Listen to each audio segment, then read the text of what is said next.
Officer Nicholas Mochi, who has served in the Massachusetts Army National Guard for 7 years, including a recent tour in Afghanistan.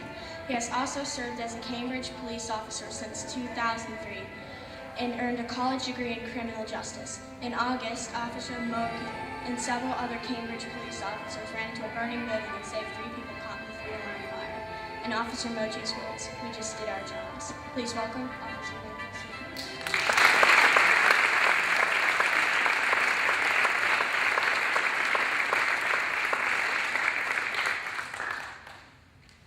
Thank you. Good morning, students and teachers of the Meadowbrook. It's truly a pleasure and an honor to be among people that face facts that are going to be molding our future. The students here in front of us are going to be taking care of us later on in life and in the not so distant future. For that, it's truly an honor and a pleasure to be among you guys. My name is Nick Mochi.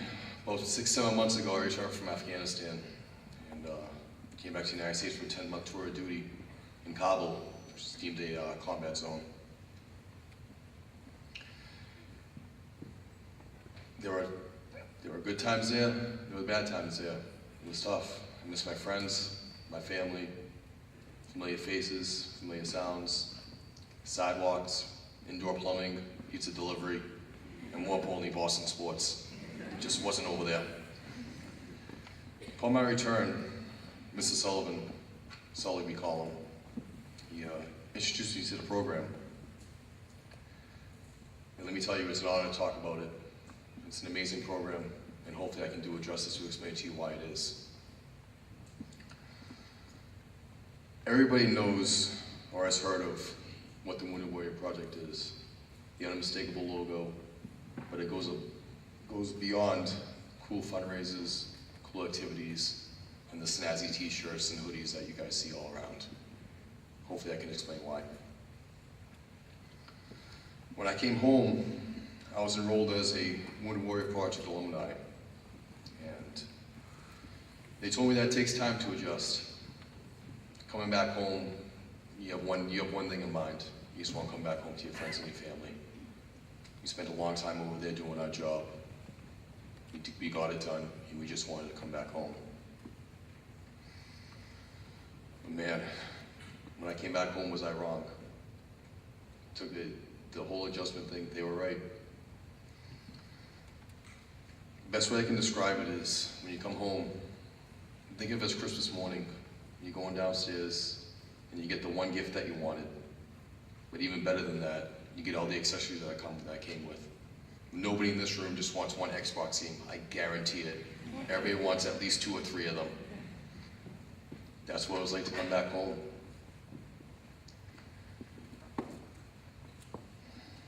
So, let me give you a little backstory about Sully and I. We've known each other for over 1.5 years, but we just met for the first time last week through a mutual friend. There's something unique about this program and about the people that are associated with it. And it goes about helping people that you've never met before, and sometimes you may never meet. But it's that quality inside that person that truly makes them a great American. Hopefully, after speaking today, meeting some of you guys and girls will see why that quality is so important, just by helping somebody that you may never meet or you may never meet again. It just tends to you the quality of your life as well. Remember what I said, that the Wounded Warrior Project was more than a fundraiser and cool looking t-shirts? It's about way more. The quality comes to mind, selfless service. This program, when I was enrolled as alumni, I met so many great people. Some people you may know, like Teddy Bruschi. I actually met him on a flight back from Las Vegas. I knew Sully was very close with him, friends with him. So he says to me, tell Teddy Polly Polly. So in my mind, I'm thinking he set me up. If you haven't met Teddy Bruschi, his biceps are about the size of my head. So, of course, I relay the message to Teddy, and he smirks a smile, and I'm like, thank God he's not gonna knock me out. So, met him then, great guy. I was wearing my Wounded Warrior Project polo. He's like, oh, you know Sully. Very approachable, very much of a gentleman. Funny story about that, during the second video, you saw the people climbing up the mountain, carrying backpacks. Well, one of the guys that was pulling up the rear was John sitting over there. Him and Teddy climbed Mount Kilimanjaro, what, 2 years ago, 3 years ago? Well, 2 years ago. You don't climb a mountain unless you're really passionate about a program. I mean, maybe it's just me.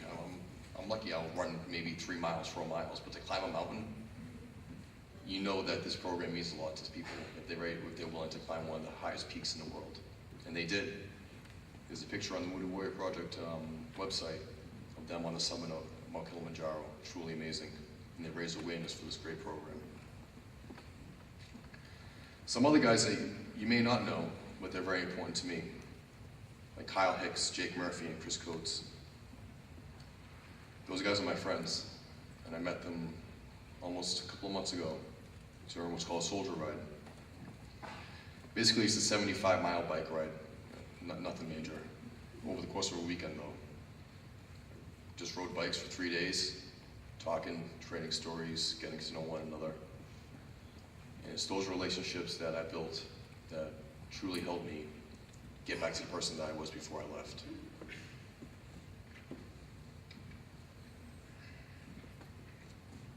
The best way I can describe it is picture recess lasting for 3 days. That's what that experience was. It was just a great time. We'd ride bikes in the morning, and then at night they'd make fun of my Boston accent. When you have people around you that went through the same experiences and care about you, you can get through anything. Trust me on that. I know these guys are just a phone call away. I can call them, talk to them, and believe me, you can almost time it. Within 2 minutes, they'll be making fun of the way I talk. I wouldn't mind, but Jake's from Wellesley. So I don't know why he still makes fun of my accent. I've experienced a lot in my life. I'm only 32 years old, but before anybody says anything, I'm not old. I'm telling you right now. But between both of my careers as a police officer, which I became when I was 22, and being in the military, I joined the military initially when I was 18. It's been a long couple of years. Went through a lot.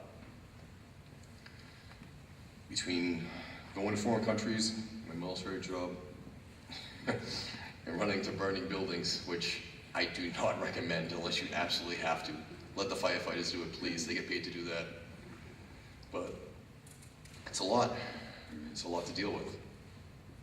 But with everything I've done, it doesn't compare to the job my parents and my teachers did for me when I was younger, when I was your age. Without them in my life and without the lessons that they have taught me at a very young age and going forward, I would not be the man that I'm standing before you. And for that, to all the teachers and the parents in the audience, I truly thank you for the job you're doing with your children and your students right now. I want everyone to know in this room right now, you don't have to join the military to give back to your country and help out. There are other ways, and I'll explain. Mrs. Sullivan and I have a mutual friend. His name's Jamie, but he goes by Bubba. All right. Of course, with a name like Bubba, I mean, he's a big boy, and has a heart the size of this room. I mean, as soon as he walks in, he'd give every single one of you guys a hug and probably break you back in the process. But he was never in the military. Although the military was strong in his family, he never joined. Life took a different path with him. When I came back in April, we were always talking about doing a fundraiser.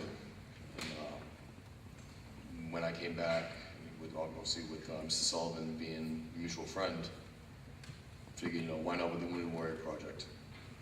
I'm pleased to announce, with the fundraiser that we did in one night, we raised over $12,000 for that one night. And it's with Bubba's assistance.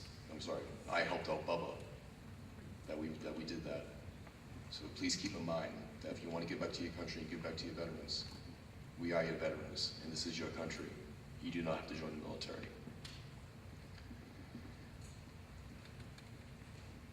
Everybody from kindergarten through the 8th grade is the future of America. Hearing all you say to Pledge of Allegiance, it's that reason why guys like me and women go overseas. We leave our family, we leave our friends without any second thought or second notion. We just do it.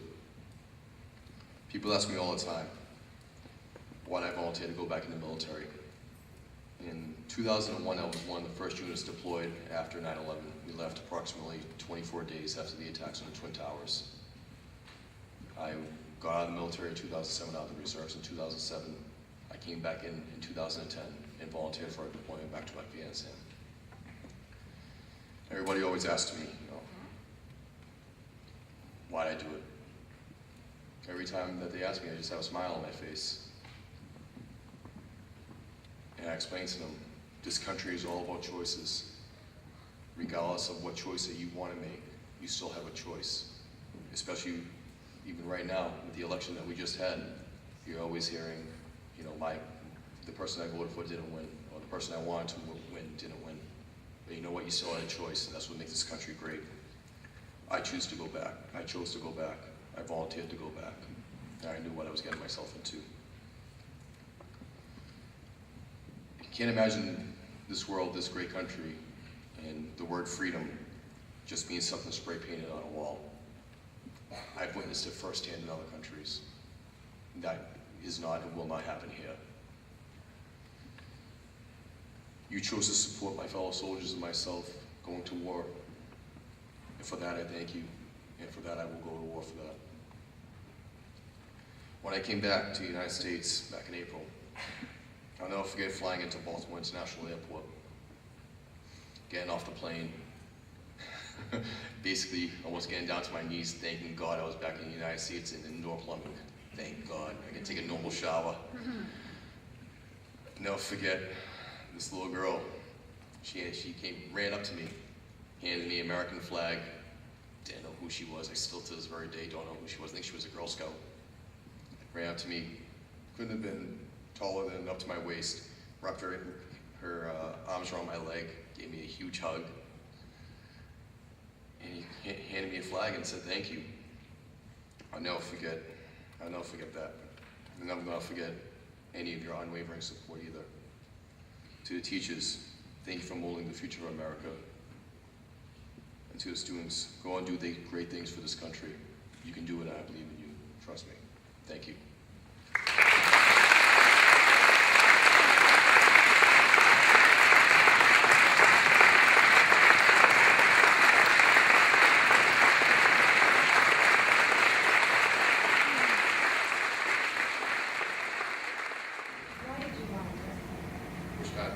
Both.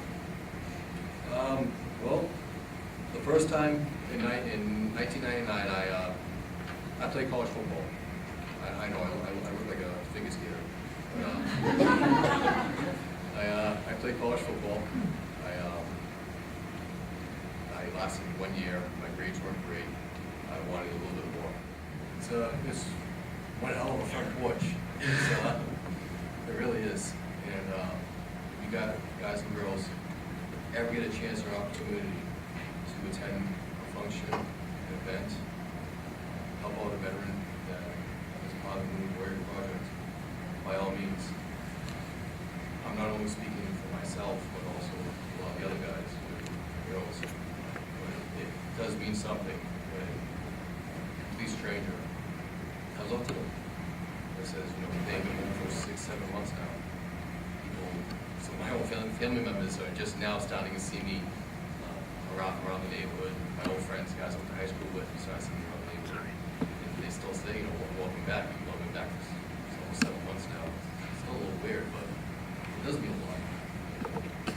That healing process takes time. Being in police work, we call it type A personality, and especially being a sergeant as well. So Sully was an officer, and being a sergeant, I'm a non-commissioned officer, I'm an NCO.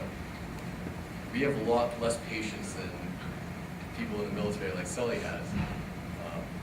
We have very type A personalities and no patience. God didn't give me that, unfortunately. But it does take time. And it's that healing that we talk about the stuff, we talk about the things that we experience. A lot of times, people are shocked at some of the experiences that to this very day, both were overseas. On November 16th of last year was when I started coming back home. I started my journey. I left Camp Alamo, Afghanistan, which is just outside of Kabul, the capital city. And I began my journey to come back home for 15 days of rest and relaxation. And looking back on it, how much happened between just coming back home and the present day, just in the military standpoint. It's really amazing when you look at still some of the things that are going on over there. A lot of people don't realize that just push back. Because people that are in the truth right now, that are going to be holding the future, that are going to be proud of the future, that are taking care of guys like me and Sully later on in life. You guys are going to be shouldering the load. There's a lot right now. You guys are basically what, 12 years old to 15 years old, 14 years old. Is that right? About that? Can you guys imagine in 4 years joining the military? 4 years joining the career of your life? Some people do. I guarantee that there's some people right now in Afghanistan that were serving in high schools there 4 years ago, in 8th grade 4 years ago. It's hard to believe. I had soldiers that I was in charge of. I mean, like I said, I'm 32 years old, and I'm not old by any stretch of imagination. But there's people over there that were born in 1990 in Afghanistan. Man, 1990. Holy man. It's amazing that you still have that desire to serve your country. You still have that want to better people in foreign countries. A lot of places there. There's some people in this room, if I say Kyrgyzstan, for example. Does anyone know what Kyrgyzstan is? Who's Kyrgyzstan?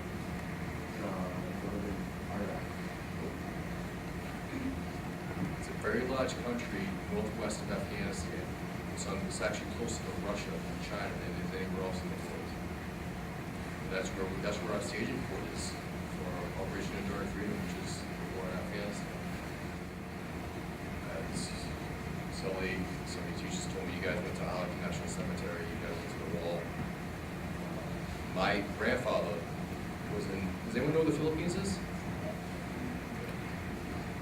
In the Bay of Bengal, Leyte, Philippines, my grandfather was shot 3 times, had half his leg blown off, shot by a 7.62 millimeter Japanese waterproof machine gun.